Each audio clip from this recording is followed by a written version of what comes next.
up to another good morning. Time to go. Oh, we are all looking for adventure.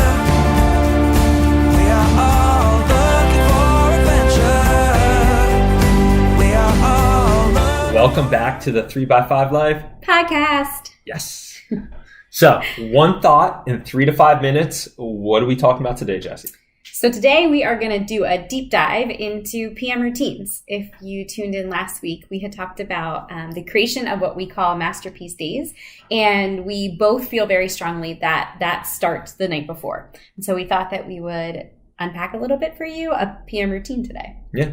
And someone that's way smarter than me, and I don't remember who it was. I heard a quote once that went something like, have a reason to get up that's way bigger than a reason to stay up. Ooh. Yeah, I like that one. Chew on it. I like it. So, you want to dive in first? Yeah, sure. Absolutely. When I talk about this, it's funny because I think the first time that I started to get kind of serious about my nights was actually after we had kids.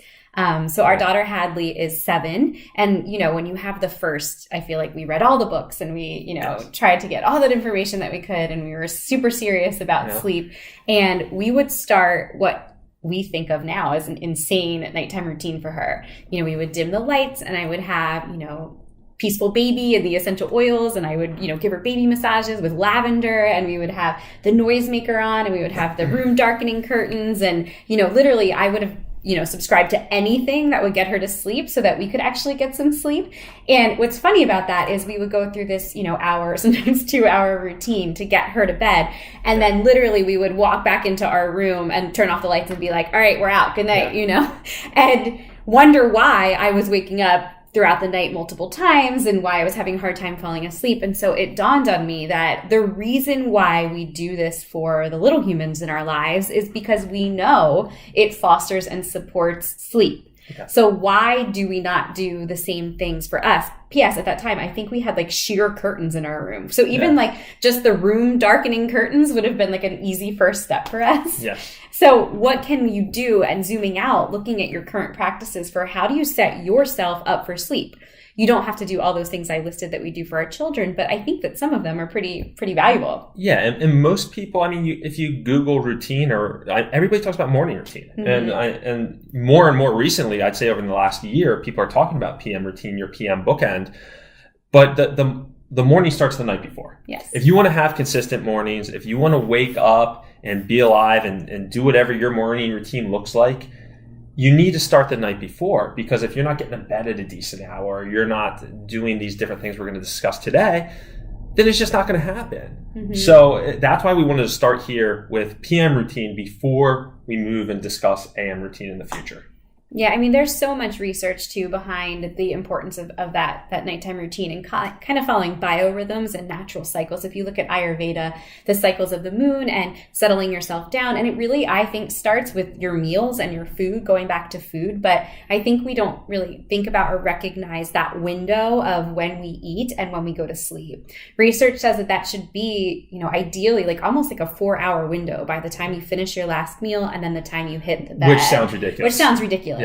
We kind of subscribe to, even if it could just be a couple hours before, just so that you're not eating something right before you lie down. Because what happens is all of your blood and your energy goes to digestion.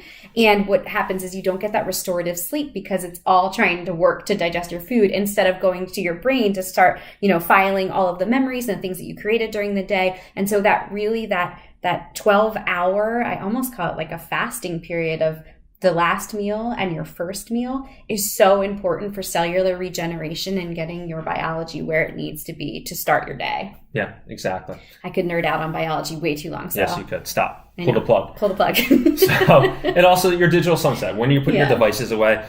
When are you pouring into love? When are you pouring into your family, your kids, whatever that looks like, instead of just continuing to grind when we get home? We continue to check emails, continue to engage even in social media. So what does your digital sunset look like Cal Newport talks about in lots of his books? Mm-hmm. So really making that consistent and making your bedtime consistent and having your own, like a little kid, nighttime routine to really set yourself up. And I found meditation to be an awesome tool for me too. Yes. I meditate in bed, lying down every night. most of the nights I don't even get through the full meditation because it just puts my body at peace and allows me to kind of prioritize sleep. So, again, finding what works for you, but then creating a routine around it, making sure that it's consistent and hold on to those pieces that work. Try different things until you figure out how you can set yourself up for sleep in the best way possible. Yeah. So hope you got some good advice from here, from this episode. Next week, we might be talking about AM routines. All right. Have a good week. Hello world, wake me up to another good morning.